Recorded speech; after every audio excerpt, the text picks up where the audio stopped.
අයිපවන්න ඔයාලා හැමෝටම. ඉතින් අදත් මං ඔයාලත් එක්ක එකතු වෙන්නේ දින 21කින් ඉන්ජෙක්ෂන් ගැහුවා වගේ සම පැහැපත් කරගන්න පුළුවන් විදියක් ගැන කියලා දෙන්නයි. ඉතින් සේරටම කලින් ඔයාලා මගේ YouTube channel එක subscribe කරලා නැත්නම් දැන්ම ගිහින් subscribe කරන්න.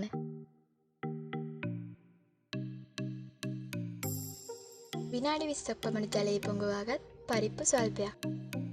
ඕට්ස් පිටි ස්වල්පයක් සහ මී පැණි ස්වල්පයක් තමයි ඉතින් අපිට මේකට අවශ්‍ය වන්නේ.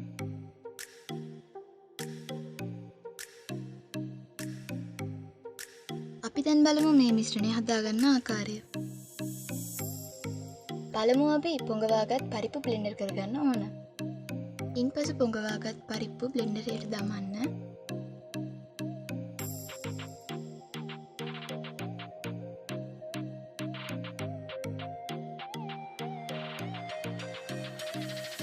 පොඟවාගත් ජලයෙන් ස්වල්පයක් බ්ලෙන්ඩරයට දමා නැවත හොඳින් බ්ලෙන්ඩර් කරගන්න.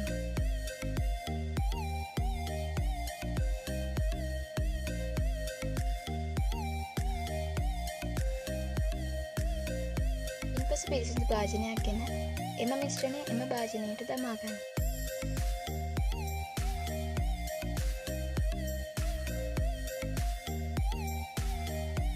ඉන්පසු එම මිශ්‍රණයට ඕට්ස් පිටි මේස හැඳි දෙකක් පමණ දමන්න. දමා එය හොඳින් කලවම් කරගන්න.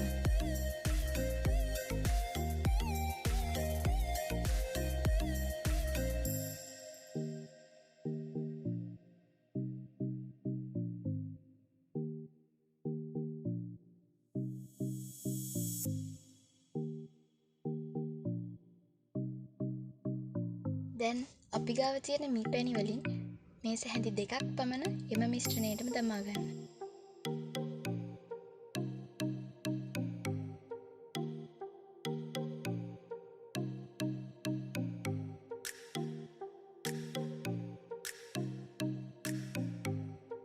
එය නැවතත් හොඳට කලවම් කරගන්න. මෙම මිශ්‍රණය ඔබේ මුහුණේ සහ බෙල්ලේ යාලෙප කර විනාඩි 20ක් පමණ තබා සෝදා හරින්න. ඉක්මන් ප්‍රතිඵල ලබා ගැනීමට සති 2ක් පමණ යනතුරු දිනපතා භාවිතා කරන්න.